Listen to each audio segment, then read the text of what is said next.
Chapter 2 The Boy in the Mist.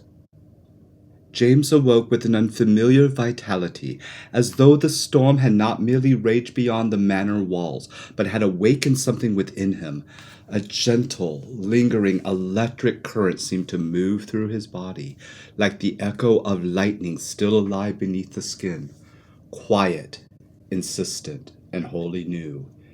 He flushed slightly, uncertain of its meaning, yet aware that some private threshold had been crossed in the night. A delicious sensation that made him feel more alive than he had ever felt, awakening within him a longing for fresh air and sunlight. Wrapping himself in the sheepskin blanket, he saw Sebastian in his cage and the beautiful rose-gold glow of sunlight streaming through the window. He looked out into the garden.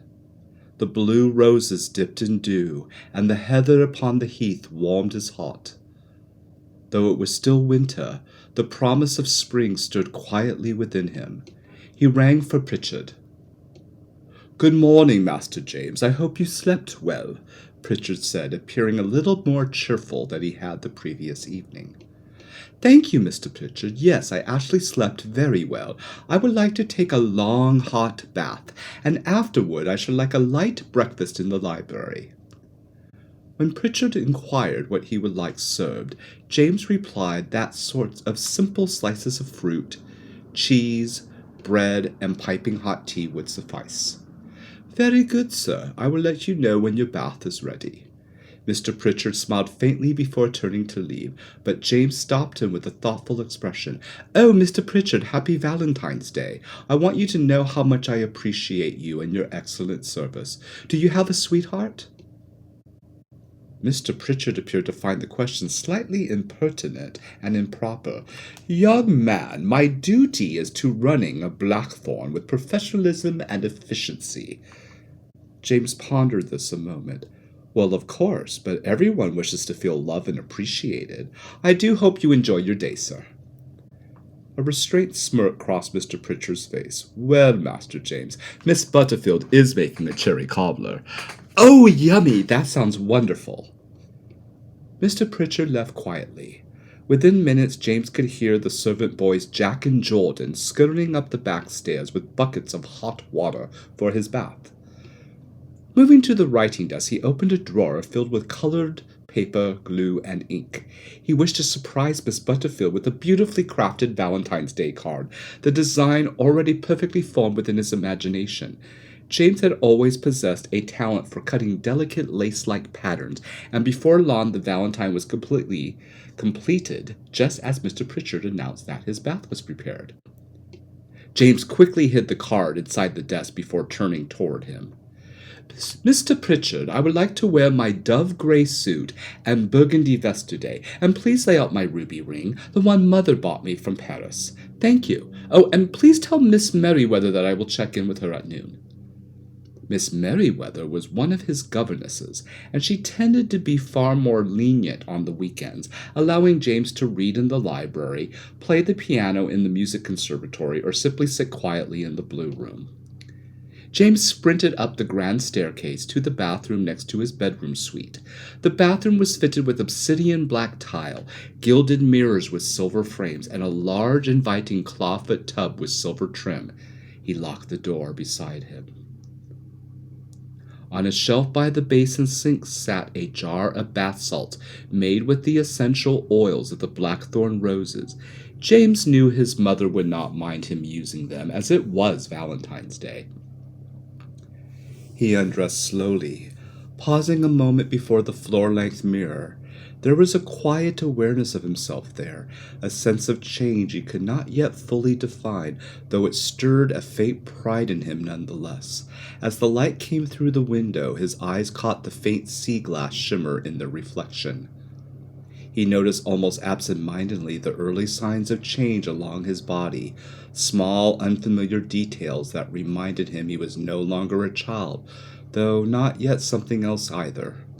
He once remembered spying on his father in the bath, and the memory lingered in him now, not as imitation, but as quiet longing to one day possess the same strength, power, and presence. James took the salts and sprinkled them into the bath, and the hot water felt soothing against his body. The aroma of the roses rose around him like something nurturing and enveloping, and he realized that roses were among his favorite scents. He breathed deeply, letting his muscles relax. He took the washcloth and washed methodically with the smooth bar of soap, lathering carefully, even remembering to wash behind his ears as Miss Merriweather always reminded him. James thought of Miss Butterfield's remark that farm boys rarely like bathing, and he found that idea curious, as bath time was one of his favorite parts of his morning routine. Then he reconsidered those boys likely bathed in creeks, and in this winter it would be miserable. A quiet gratitude settled in him for the life he had been given as the son of a powerful earl, and he continued his bath in calm reflection. Nearly 30 minutes later he reached for the towel, dried himself off, and dabbed a touch of the lavender cologne his father wore onto his neck. He sat at the vanity to comb his hair, then put on the burgundy robe Mr. Pritchard had laid out, and moved down the draughty hall to his bedroom chamber where his clothes were waiting. He dressed quickly and made his way down the grand hallway to the blue room. Mr. Pritchard was already there and had laid out his breakfast and poured him some tea. James smiled and thanked him. Sebastian was cawing in his cage, and James opened it. The bird moved quickly to his shoulder, performing a small dance of excitement. James fed him a piece of sourdough bread from his plate, then went to the window to look out at the morning light. James then spotted the boy. The prince from his dream the night before, a young boy about the same age as James, strong in build, with hair shining like the morning sun. James had never in his life seen someone with red hair as bright as this apparition. It was new to him, and he wondered at it. He remembered his father once referring to the Reds as an inferior lot. James understood this was meant to refer to the Irish, though he did not fully understand the reasoning behind it, and the thought lingered in him without resolution. His gaze returned to the red-haired boy in the mist. The boy was tending the roses, carefully clipping the thorns. Then a strong, kindly man appeared, smiling, and patted the boy's head. James recognized him as Mr. Burke, the handsome gardener. The boy must be his son. Mesmerized, James watched them for several minutes as they worked together, laughing quietly in the morning air. James stood still at the window, watching them work together, speaking, laughing softly, moving through the roses as though the garden itself belonged to them in a different way than it belonged to the manor. A sadness crept over him as he realized his father rarely spent time with him. That old, terrible feeling of abandonment stirred again. James moved to the couch and picked at his breakfast, though he was still full from the previous night's feast. Suddenly, a blood-curdling scream shattered the quiet. It jolted him. Sebastian began cawing loudly. Running to the window, James looked out into the garden and saw the hideous overseer, Mr. Grudge, beating Mr. Burke with a whip, the red-haired boy trying to pull the whip away, but Mr. Grudge turned violently, kicked him, and struck him in horror. In horror, James saw the boy fall to the ground, unconscious, blood running down his face and arm. Then Mr. Grudge drew a pistol from his waistcoat and shot Mr. Burke in the arm. Mr. Burke collapsed. James froze in terror. "Oh my God, what do I do?" Sebastian flew toward the tapestry, and James understood instantly. He had to get to Miss Butterfield. She would know what to do. Running toward the tapestry, he spotted the hidden door, but the corridor beyond looked dark and foreboding. So James rushed back to the desk, lit the kerosene lamp, and returned to the passage. He followed the narrow corridor to the steep stairs that led to the kitchen. At the bottom there was a curtain. He listened quietly and peeked through to see that Miss Butterfield was alone. Racing to her in tears, "Miss Butterfield! Miss Butterfield, help me! Help me!" Startled, she turned. "James, what is wrong, love?" James spoke so quickly she could barely understand him. She pulled him into an embrace, and his breath began to slow. "Miss Butterfield, I saw Mr. Grudge. He shot Mr. Burke in the arm and whipped a boy until he was unconscious. I'm scared he is dead. I think it might be Mr. Burke's son. He has red hair, too. Oh, dear Lord, I never liked that demon, Mr. Grudge. I knew he was up to no good. She moved quickly, her expression serious. Now, James, you wait quietly behind that curtain and don't make a sound. James watched as Miss Butterfield went to the cabinet and loaded bullets into a revolver. She peered out the kitchen door and slipped around the corner. Moments later, she returned. James! He looked up. Now listen, we have very little time. Mr. Pritchard is in town, but will be back soon. We have to get the boy into the house. I know a secret room where we can take him. James said, But he needs a doctor. Butterfield replied, I can tend to him. Trust me. James and Miss Butterfield ran to the boy. He was unconscious, badly beaten, and covered in blood.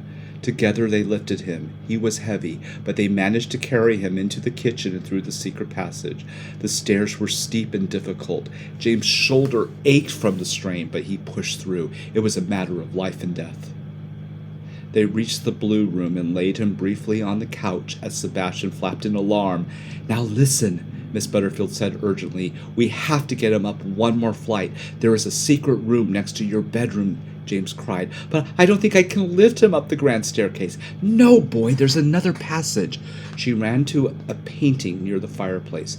A hidden door opened. James heard whistling in the distance. Oh no, Mr. Pritchard, we must hurry.